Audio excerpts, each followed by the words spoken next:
La única lucha que se pierde es la que se abandona. Rigoberta Menchú Tum, Premio Nobel de la Paz, 1992. La doctora Rigoberta Menchú Tum, mujer orgullosa de su origen maya quiché, es una figura mundial que se ha constituido en un emblema para la defensa de los derechos humanos y de los pueblos originarios. La destacada luchadora social nació en 1959 en la aldea Lacchimel, municipio de San Miguel Uspantán, en el departamento de El Quiché, Guatemala. Sus padres, de origen campesino, fueron el señor Vicente Menchú Pérez y la señora Juana Tum Cotoja, víctimas de la represión, las injusticias y la violencia. Desde el inicio de sus actividades de resistencia, se ha posicionado como una dirigente social, activista de la paz, la justicia social y los derechos humanos de los pueblos indígenas en Guatemala. Al ser testigo de las injusticias y vivir en carne propia la represión, desde muy joven se involucró en la reivindicación de los derechos humanos y de las mujeres, como protagonista de las luchas en los movimientos sociales en los años 80 y 90. Particularmente en la defensa y denuncia internacional de las graves violaciones a los derechos humanos, además de encabezar la campaña continental de los 500 años de resistencia y contribuir a la elaboración de la Declaración de los Derechos de los Pueblos Indígenas en la ONU.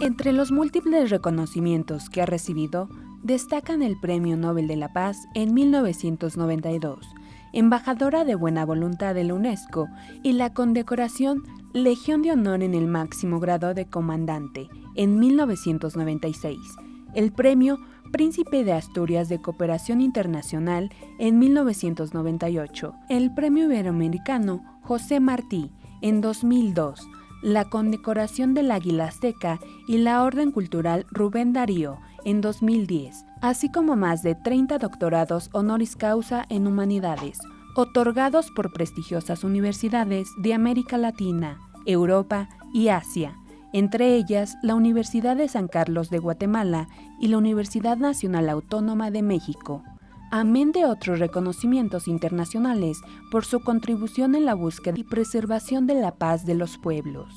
Con el Premio Nobel de la Paz, en 1993, constituyó la Fundación Rigoberta Menchú Tum, de la cual es presidenta vitalicia, que por cerca de 3 décadas ha sido su plataforma de trabajo a nivel nacional e internacional.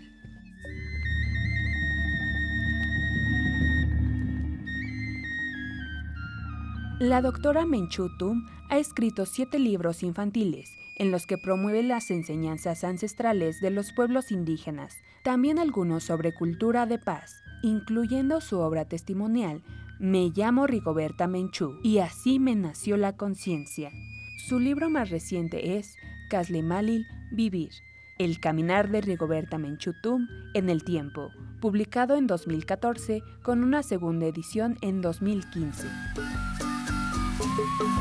En la Casa de la Dignidad y las Libertades de las, les y los mexiquenses, celebramos la figura de esta gran defensora de los derechos y la igualdad, que abraza las causas de los desposeídos, de los necesitados, de los olvidados. Reconocemos su contribución a la construcción de sociedades de paz, donde los derechos humanos sean una realidad para el triunfo de la dignidad.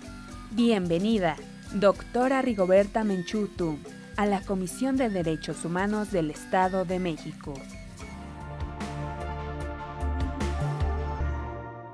Pues hoy es un día muy especial para la Comisión de Derechos Humanos del Estado de México. En el marco de este 8 de marzo, Día Internacional de la Mujer, tendremos la conferencia magistral de la doctora Rigoberta Menchú Tum. Ella es activista en la defensa de los derechos humanos y Premio Nobel de la Paz en 1992, todo un referente en la región latinoamericana y en el mundo en la lucha de los derechos humanos. Preside este acto la presidenta de la Comisión de Derechos Humanos del Estado de México, maestra en Derecho, Mirna Araceli García Mora. Bienvenidas y bienvenidos. Muchas gracias, doctora. Es un honor. Gracias a todas quienes nos acompañan de manera virtual y a todos nuestros compañeros, a todos los integrantes de la sociedad civil organizada que nos acompañan en este evento. Muchas gracias. Ya está con nosotros, por supuesto, nuestra conferencista magistral, Rigoberta Menchú. Muchísimas gracias por acompañarnos. Es un honor. Un gran honor, un gran aplauso, un gran cariño para cada uno de ustedes. Los quiero mucho, así que ánimo. Saludamos la presencia también de nuestras invitadas especiales, la diputada Mónica Angélica Álvarez Nemer, presidenta de la directiva para el segundo periodo ordinario de la 61ª legislatura del Estado de México. Buen día a todas, qué gusto estar aquí, gracias. Excelente día para todas. Muchas gracias. Asimismo, de la diputada Karina Labastida Sotelo, presidenta de la Comisión de Declaratorias de Alerta de Violencia de Género contra las Mujeres por Feminicidio y Desaparición, también de la 61ª legislatura estatal. Muchas gracias, muy buen día a todas y a todos. Y va a ser un gusto escuchar a nuestra querida Rigoberta Menchú en esta conferencia magistral. Y muchísimas gracias por la invitación, querida Mirna. Nos acompaña también la diputada Juana Bonilla Jaime, presidenta de la Comisión de Derechos Humanos de nuestra legislatura estatal. Muchísimas gracias por la invitación a todas y todas ustedes, compañeras diputadas, maestra Mirna, a Rigoberta Menchú. Muchísimas gracias. Y también está ya con nosotros la diputada Paola Jiménez Hernández, representante del Distrito Electoral 36 de la 61ª legislatura del Estado de México. Muchas gracias por esta invitación, maestra Mirna. Todas mis compañeras les saludo con mucho cariño, compañeros, integrantes de la CODEM. Y bueno, pues doctora Menchú, estoy segura que vamos a aprender muchísimo de usted el día de hoy. Todo mi reconocimiento por lo que ha hecho, por este esfuerzo mundial que ha logrado por todas nuestras comunidades y me da mucho gusto estar aquí. Muchas gracias. Nos acompañan también pues, las directoras, los directores, las visitadoras generales y adjuntas y visitadores de la Comisión de Derechos Humanos, el licenciado Miguel Ángel Cruz Muciño, director de nuestro centro de estudios, el primer visitador general, doctor Cuitláhuac Anda Mendoza, y nuestro secretario general, el maestro Jesús Ponce Rubio. A todas y a todos, y a quienes nos siguen por las redes sociales, la más cordial bienvenida. Vamos a comenzar con este evento y sea nuestra atención en estos momentos para escuchar el mensaje de bienvenida y exposición de motivos por parte de la maestra en Derecho Mirna Araceli García Morón, presidenta de la CODEM. Muchas gracias, buenos días a todas, a todos que nos escuchan. De verdad, es un día en el que no cabemos de felicidad de tener con nosotros de manera virtual a la doctora Rigoberta Menchú, pero ya se comprometió con nosotros a que en este año 2022, que justo cumple 30 años de haber recibido el Premio Nobel de la Paz, como lo dijo hace un momento, exponiendo incluso su vida, para poder realmente para lograr esas causas absolutas en Guatemala, pues que seguramente este año les daremos la noticia que la tendremos de manera presencial con nosotros. Muchas gracias por eso, doctora.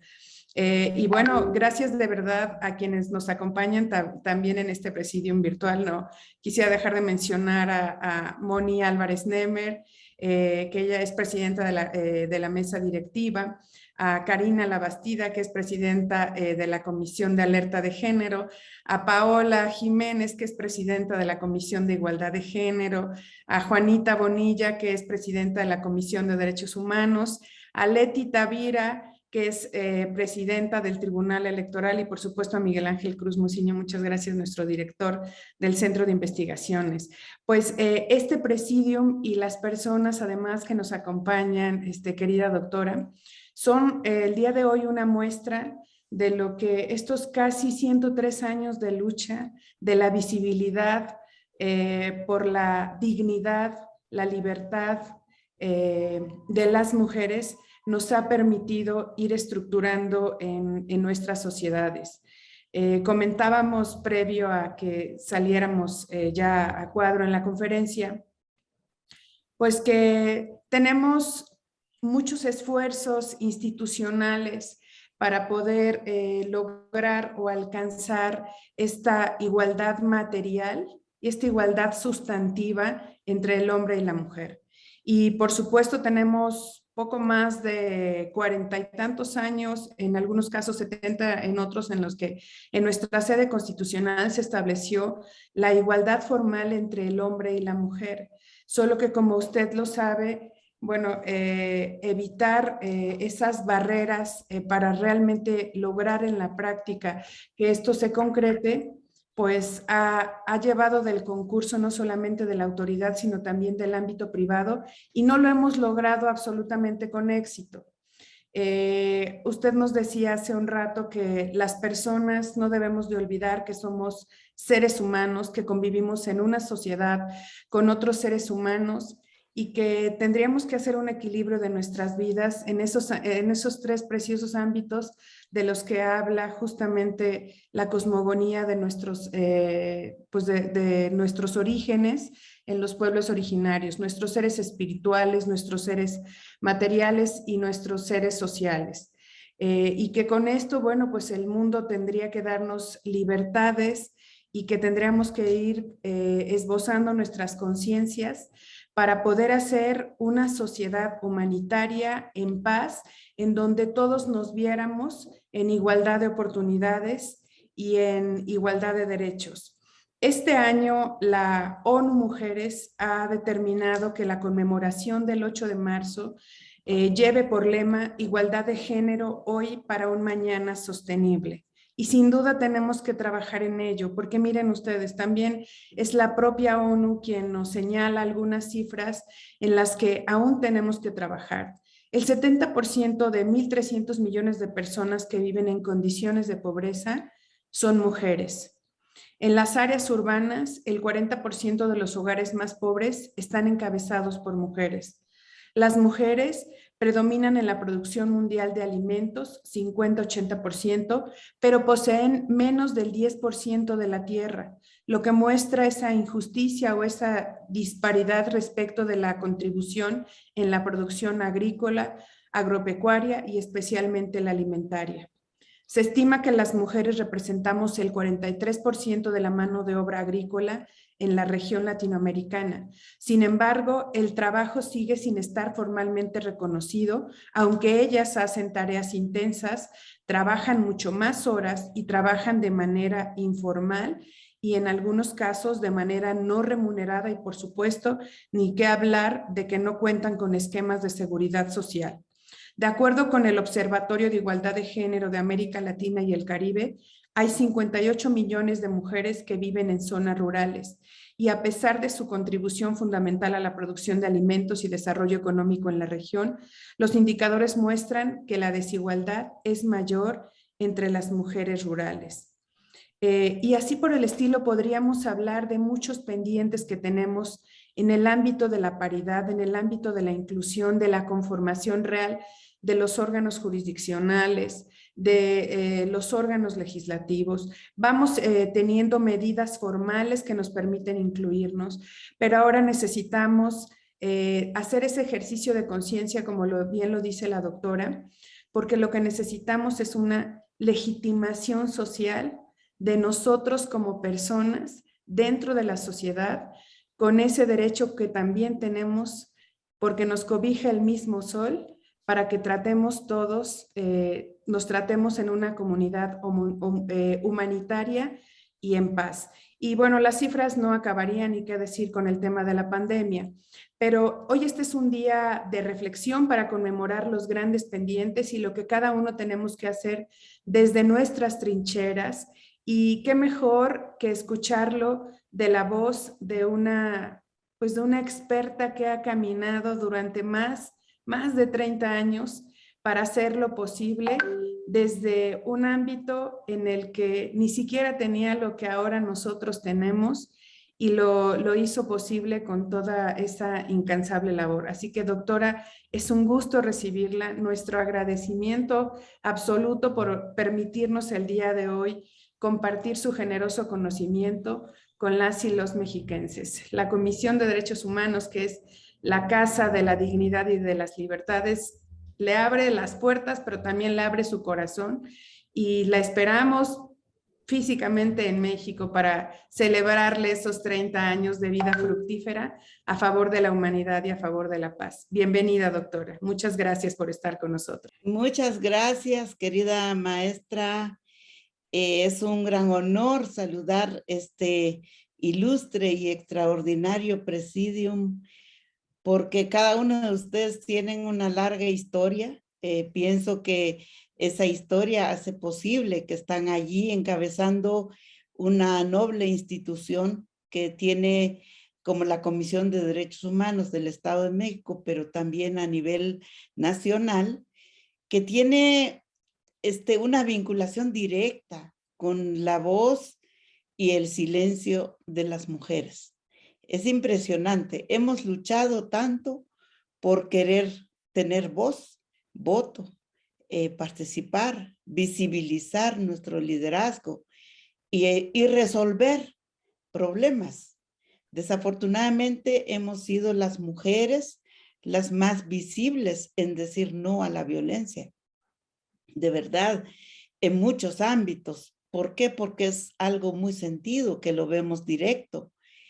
Pero sin embargo son las mujeres las que muchas veces no tienen, eso sí, que el voto más poderoso en decir no a la violencia en cuanto a la prevención, en cuanto al castigo, porque yo siempre digo, nuestros abuelos mayas nos enseñaron que no va primero el castigo, sino va primero la prevención, va primero la educación para una convivencia armónica, la educación para un ser humano que practique efectivamente una dimensión social en su misión, en su tránsito por el mundo, tiene por el planeta Tierra, tiene una dimensión social. Y esa dimensión social, pues es un núcleo verdadero de comunidad y tiene una dimensión material, que de tal manera que nunca se excluyó lo material para que las mujeres tengan éxito, prosperidad y contribuyan a la construcción o edificación de la sociedad colectiva. De alguna manera ilustra lo que las mujeres sentimos cada vez que celebramos este gran día, Día Internacional de las Mujeres. Nos sentimos, por un lado, orgullosas de haber luchado, porque sería tremendo que no hayamos dicho nada, que no hayamos hecho nada, sino que allí estamos y creo que es este día, el Ajaucat, que es Juncat, 8 de marzo. El CAT es como el homenaje a las abuelas de la red, la conectividad, la interactuación. Este día nos convoca a ser universales, pero también nos convoca a ser minuciosos en el tejer. Entonces, por eso este día también se homenajean las abuelas que nos enseñaron el tejido multicolor. Y creo que desde esta concepción del día de hoy, también nos podemos inspirar. Por un lado, creo que la valoración de nosotras mismas. Si nosotras no nos damos nuestro lugar como lideresas, como diputadas, aprovecho a saludar aquí las distinguidas y célebres personalidades que no solo dirigen esta gran comisión de derechos humanos y estar vinculado al derecho, especialmente a los delitos más repudiables que se comete contra las mujeres, sino también como lideresas activistas sociales, rendimos homenaje a nuestras maestras. Creo que cada una de nosotras tenemos maestras que nos enseñaron mucho en la vida, empezando por nuestras abuelas, nuestras madres, nuestras tías, y muchas de ellas tienen una trayectoria.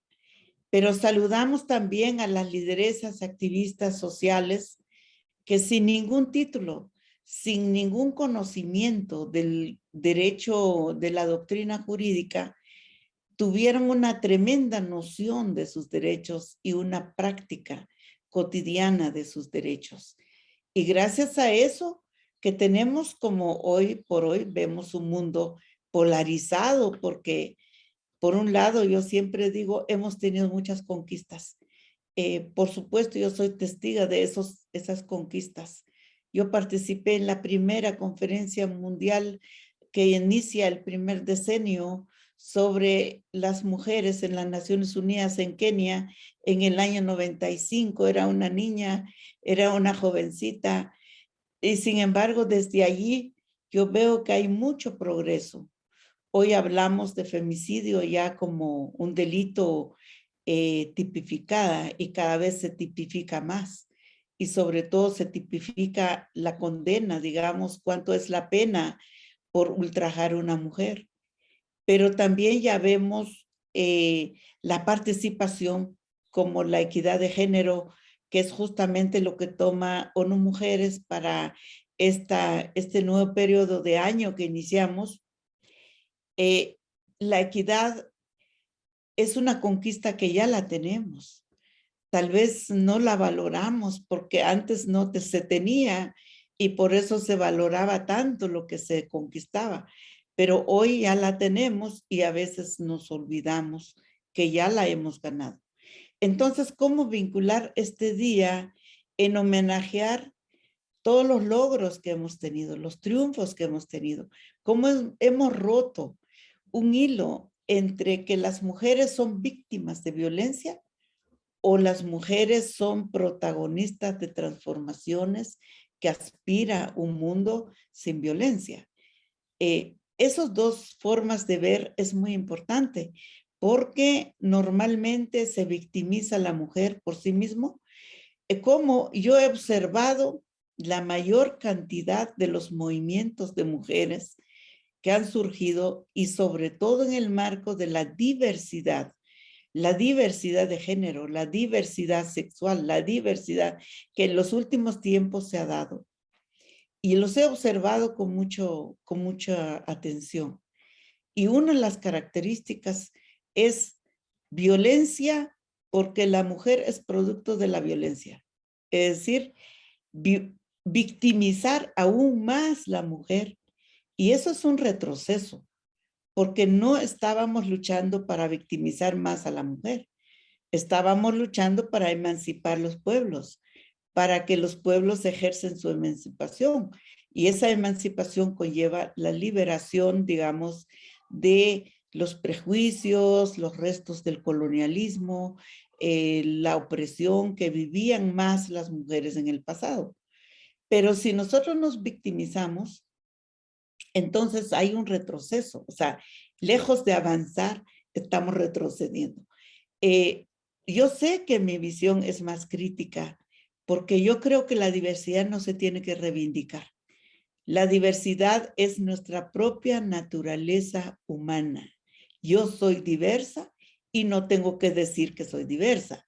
No tengo que reiterar, y mucho menos que tengo que acudir a la violencia para ilustrar que soy diversa. Eso no puede ser una cultura de participación digna de las mujeres. Entonces, ¿por qué nosotras tenemos que empezar a dar una generación que no solo resuelve el problema, sino sobre todo eduque nuestras nuevas generaciones? Y para eso, pues el Estado tiene una tremenda responsabilidad. Yo siempre digo que muchas mujeres tenemos el tamaño de nuestro sueño, el tamaño de nuestro presupuesto.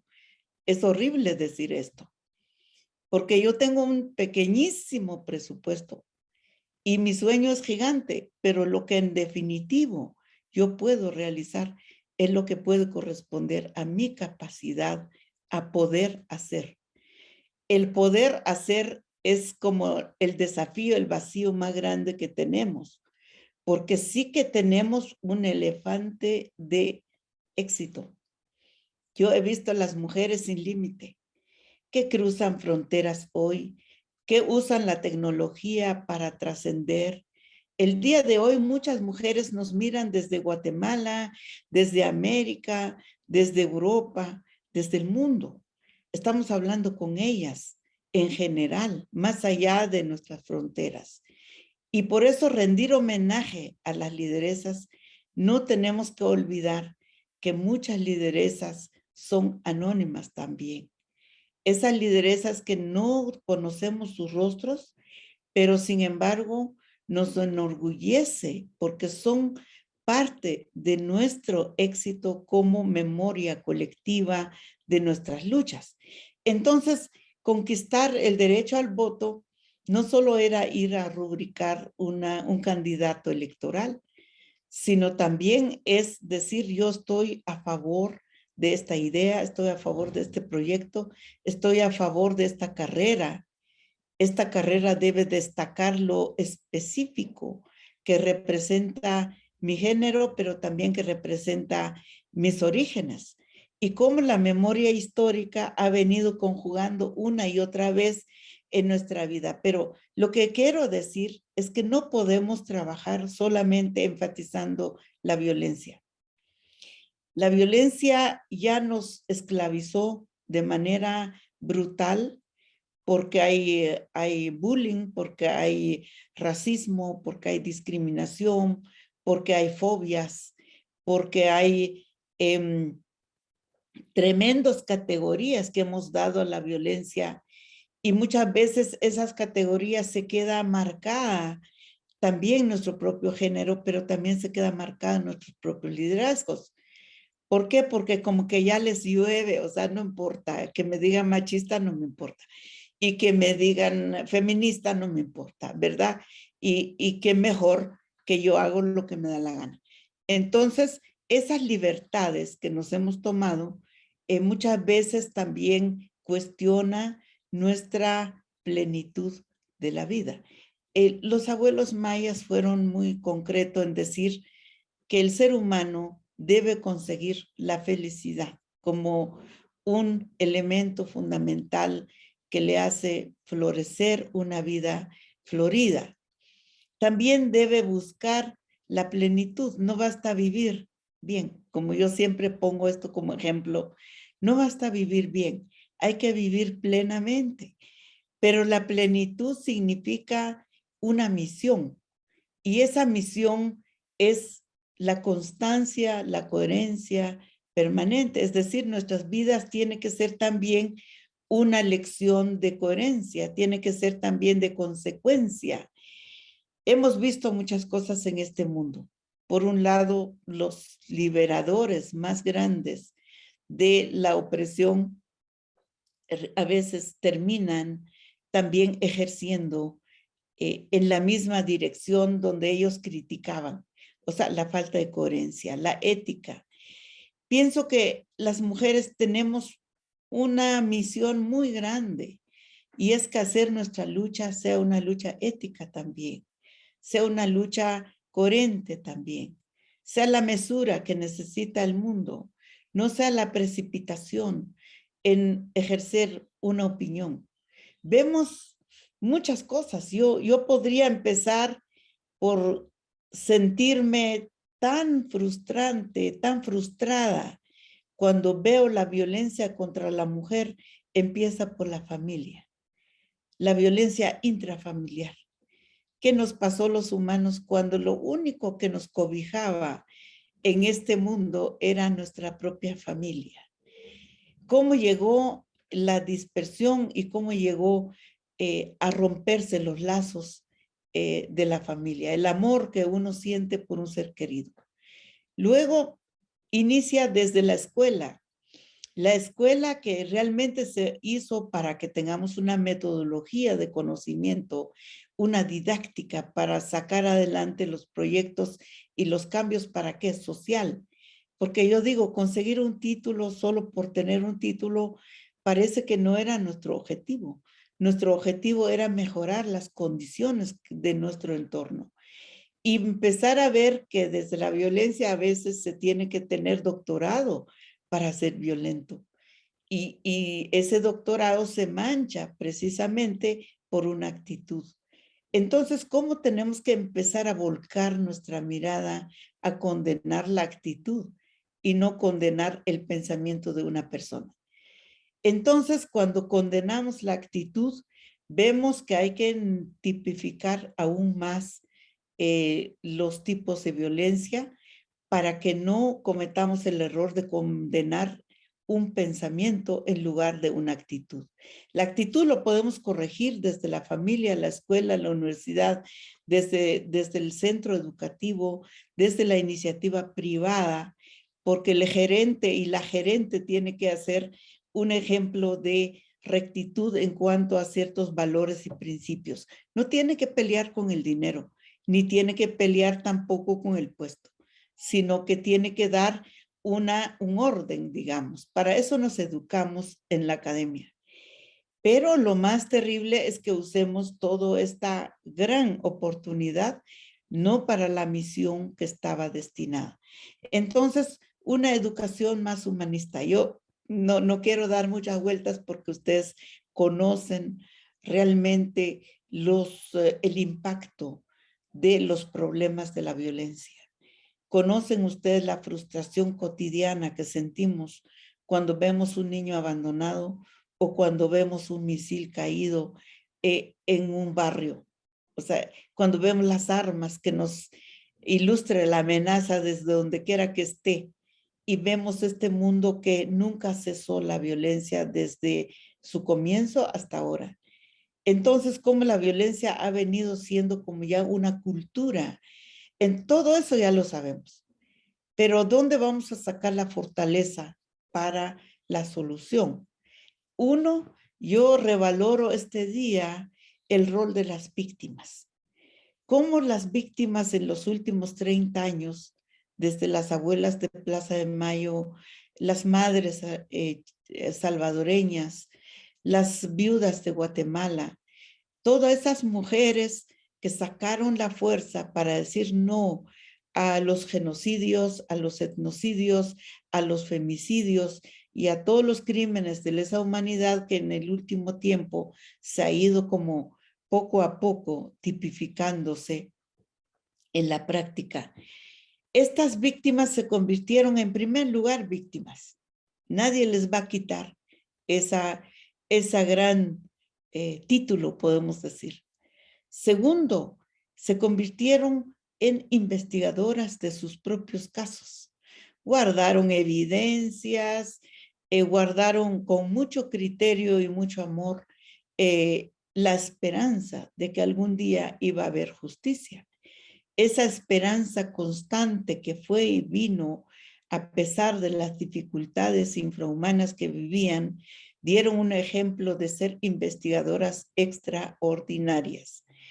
Estas investigadoras se convirtieron en testigos fehacientes de nuevos procesos que cuestiona el sistema jurídico a nivel mundial y a nivel local. Posteriormente se convirtieron en querellantes. Es tan importante ver el caso de Guatemala porque las mujeres de Sepurzarco o las mujeres ixiles rompieron un tabú que existía de decir es que los indígenas no entienden el derecho occidental, es que los indígenas no saben usar la norma occidental.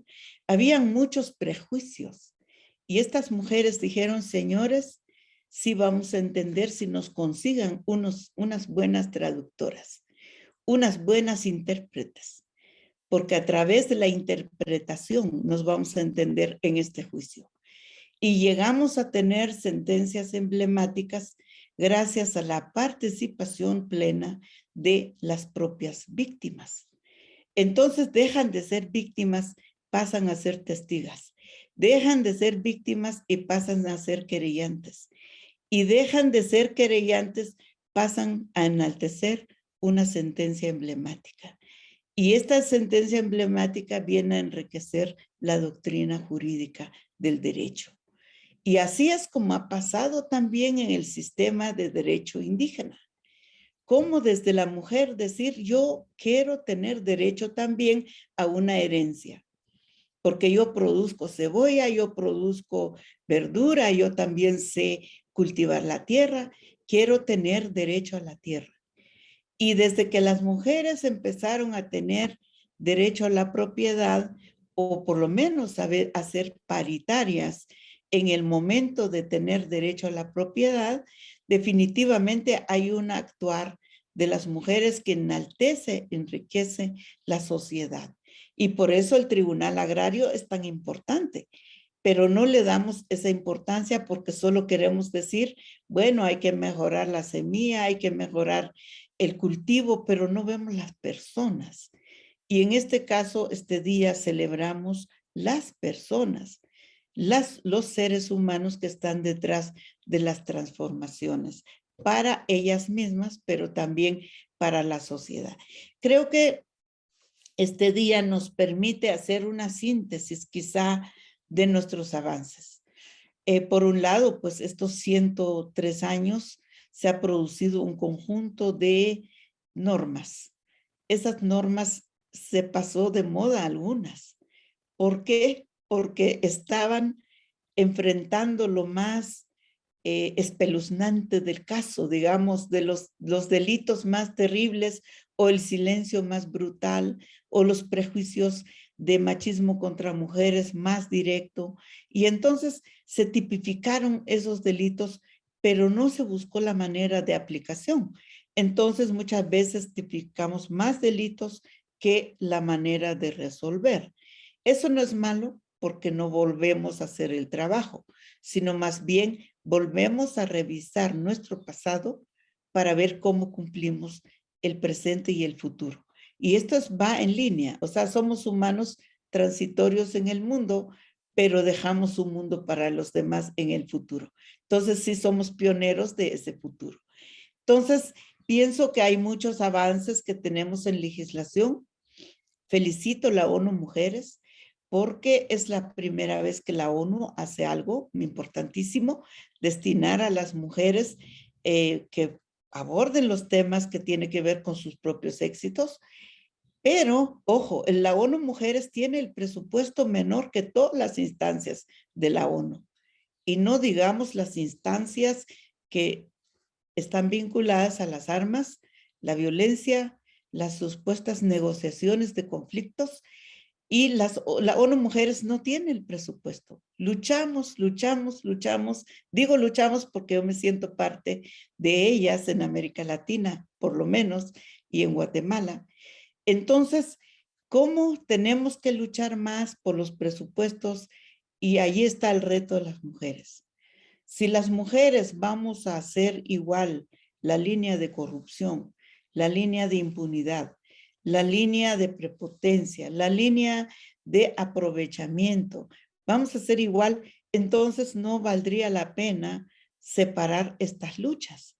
Podríamos mejor decir, yo solo lucho porque soy un ser humano. Y si soy un ser humano, entiendo el lenguaje humano en general, ¿verdad? Y la psicología humana en general. Entonces, los énfasis que hacemos sobre derecho de mujeres es porque implica muchas cosas. Yo quiero dejar en la agenda nuestra hoy la revisión crítica, pero en una construcción propositiva, no en una construcción regresiva de nuestros derechos en contra de la violencia o la posesión de nuestros derechos. ¿Qué puedo yo hacer y qué puedes tú hacer? Viene la complementariedad, como nosotros entendemos, el derecho de hombres y mujeres o de niños y jóvenes o de ancianos, mediana edad y jóvenes. Como la interactuación intergeneracional, la actuación interétnica, somos mucha diversidad étnica en este mundo y no puedo yo enfatizar un lenguaje solamente pensar en mi etnia, en mi género, sino más bien como la inclusión tiene que partir de una estrategia de trabajo. ¿Cómo hacer la estrategia? Pues yo pienso también es tan maravilloso llegar a las personas que llevan el activismo directo. Por ejemplo, las comadronas. Yo creo que este día tenemos que rendir homenaje a las mujeres comadronas que en estos últimos 2 años, en tiempo de COVID, sacaron la fortaleza más grande, no tuvieron un cubreboca, no tuvieron alcohol para limpiar la mano, no tuvieron otras condiciones. Sin embargo, siguieron recibiendo los niños de este mundo. Y esos niños de este mundo van a ser los liderazgos de mañana, hombres y mujeres. Entonces, creo que hay mucha herramienta de la realidad cotidiana que nos va a guiar. Yo no me preocupo por pensar el futuro, me preocupo porque nosotros tengamos la capacidad de entender el presente para poder quizá dejar una huella para el futuro. Pero si no entendemos el presente, seguramente vamos a tener muchas lagunas para el futuro. Entonces, saludar a las mujeres es saludar a las arquitectas, saludar a las comadronas, saludar a las abogadas, las juristas que han batallado en los tribunales. Muchas de ellas han sido criminalizadas y han sido estigmatizadas, pero ahí están. Es saludar a las políticas, mujeres políticas que parecía que era tan difícil acceder a la política. Sin embargo, poco a poco hemos logrado la paridad de género en los congresos, en las diputaciones, pero también en las instituciones públicas. Ojo, porque muchas veces decimos que lindo están las mujeres a nivel global, pero si vemos quienes ocupan cargo público, vemos que hay una laguna inmensa ahí. Entonces, lo que no se puede hacer por voluntad, hagámoslo por obligación jurídica. Pero si hacemos por voluntad propia, es mucho más enriquecedor. ¿Por qué? Porque nos plantea un liderazgo, un prototipo de liderazgo que nos permite quizá transformar un poco más. Alguien que está obligado a hacer algo, pues lo hace porque ni modo, está obligado. Pero si no está obligado y lo hace por conciencia, es más plena. Entonces, este día celebramos también a todas las personalidades mujeres que desde del silencio y la soledad sacaron adelante procesos extraordinarios. Y hoy hagamos un pacto porque la violencia no sea a medias o la igualdad sea a medias. Porque cuando es a medias, alguien tiene que decir cuál es el porcentaje que te toca. Y no se trata la dignidad humana que si tienes o no un porcentaje. Es que es integral, es profundo, es digno, es dignidad, es tu ser completo. Entonces, es abarcar nuestra lucha en un ámbito multidisciplinario, intercultural, multiétnico, multilingüe, y aprovecho para saludar el Decenio Internacional de las Lenguas de Pueblos Indígenas que inicia este año. Que en los 10 años demos un mensaje concreto en qué significan las lenguas indígenas para nuestra humanidad. Y creo que es una bandera de lucha que tenemos. Tenemos que ser interétnica también, porque no es posible una lucha de ancianos solamente o de jóvenes solamente. Los jóvenes cada vez se distancian de las diversas generaciones, no puede ser, sino tiene que ser intergeneracional. Esa lucha intergeneracional empieza por los más pequeños de nuestra sociedad, que son quizá las niñas de primeros 7 años. En esos 7 años tienen que tener ya una misión que empiece y que les ayudará a tomar mejores decisiones del futuro. Entonces, yo saludo a usted, saludo a la Comisión del Estado, la Comisión de Derechos Humanos del Estado de México. Gracias por la invitación, maestra Miriam, gracias, Mirna, gracias por la invitación. Gracias por toda la oportunidad de celebrar los derechos humanos en un contexto de avances, en un contexto de éxitos, en un contexto de triunfos permanentes para eliminar lo que falta. Es decir, ya caminamos un cerro, pero nos falta llegar hasta arriba. Entonces, hay que seguir teniendo aire para poder seguir subiendo el volcán. Yo pongo mucho en ejemplo porque cada vez que quise subir un volcán en Guatemala, no llegué ni siquiera en la rodilla. Llegué abajito nada más. Y esa es la respiración que quiere la humanidad. Aprovecho la oportunidad también de expresar mi profunda solidaridad con las mujeres de Rumanía. Es increíble lo que vemos. Lo vimos en Guatemala. lo vimos en Siria, lo vimos en muchos lugares, lo vimos con las mujeres palestinas, las hemos visto en la guerra mundial, las vemos en cualquier lado. Y parece que es tan novedoso, no es novedoso. Es que visibilizar a las mujeres y las niñas como indefensos es un objetivo de guerra. Es usar a las más indefensas como visibilidad de una guerra. No podemos permitir eso, que hablemos de la guerra y redigimos no a las armas, pero que la hagamos cotidianamente y no cuando tengamos que mirar de nuevo un escenario tan indignante, pero también tan terrible para la gente que le toca ser una víctima. Entonces, que las armas no nos ayuden nada. Llama a mis colegas premios Nobel, porque hay mujeres premios Nobel, para que digamos no a la guerra, pero no digamos no a la guerra a medias. Ya vi declaraciones que dice solo se debe usar las armas cuando es necesario. Y yo digo, ¿quién dice que es necesario? ¿Y cuándo es necesario? ¿Y quién es el famoso jurista que va a decir esto es necesario y esto no es necesario? Entonces no podemos ir por esa misma dirección. Muchas gracias. Tal vez hable de más, pero lo más importante es la historia que ustedes tienen, es la experiencia que ustedes tienen, es que ustedes son protagonistas todos los días.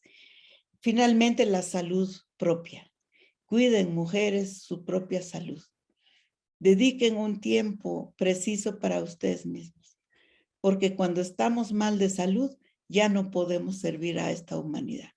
Entonces, si queremos seguir sirviendo a la humanidad, tenemos que tener salud espiritual, salud psicológica, emocional y salud material. Es decir, que no aguantemos hambre, porque el hambre quita la fortaleza del ser humano para que viva una vida plena. Muchas gracias. Muchas gracias, doctora. Un aplauso muy fuerte de manera virtual de parte de todas y todos y de las personas que la han visto a través de las redes sociales. Sin duda, este llamado a la paz pues, va a ser un eco muy importante en el mundo, como es con la voz de una premio Nobel que tuvimos hoy el gusto de recibir en la Comisión de Derechos Humanos del Estado de México. En estos momentos, pues nuestra presidenta, la maestra Mirna García, va a ofrecer de manera virtual también un reconocimiento a nuestra conferencista magistral. Doctora, muchísimas gracias. Nos quedamos con ese extraordinario planteamiento que usted nos hace para reconceptualizar cómo conmemoramos el día de hoy la lucha de las mujeres a partir de una construcción crítica y propositiva, complementaria, incluyente, interétnica, intergeneracional, multidisciplinaria, multiétnica, multilingüe, y cómo nos llama a construirnos a partir de los éxitos que hemos alcanzado, tomando aire para seguir subiendo la montaña de lo que nos resta por seguir configurando, y sin duda es una posición sumamente valiosa en reconceptualización pues de lo que tradicionalmente revisamos en días como el día de hoy. Pero esa visión es producto justamente de la riqueza que hay en su corazón. Que el sol la siga cobijando siempre, doctora. Muchas gracias. Y pues para la Comisión de Derechos Humanos del Estado de México, en el marco de la conmemoración del Día Internacional de la Mujer, es muy grato dar un reconocimiento a la doctora Rigoberta Menchú Tum por su magnífica conferencia Retos y Fortalezas en la Defensa de los Derechos Humanos de las Mujeres, Toluca de Lerdo, 7 de marzo de 2022. Muchas gracias, doctora. Gracias en verdad, y esperamos verla de manera presencial este año para celebrar sus 30 años de logros, bueno, 30 y más, solo 30 años a partir de que a usted la designaron como ganadora del Premio Nobel de la Paz. Y bueno, pues ya vimos justamente porque en eso que nos acaba de compartir se sigue advirtiendo que da, como usted lo dice, su salud espiritual, su salud emocional, y se comparte con todos nosotros. Es usted una mujer para el mundo. Muchas, muchas gracias, doctora. Gracias, maestra, y de hecho doy muchas gracias a los abuelos, las abuelas, los ancestros, porque la iluminación tiene que tener la parte de identidad y es lo que yo he tratado de tener siempre, y que viva la identidad entre nosotras en medio de tanto mundo relajado, ¿verdad? Un mundo relajo, de mucho relajo, que como que la gente pierde la fe en todo, pero nosotras no, ¿verdad?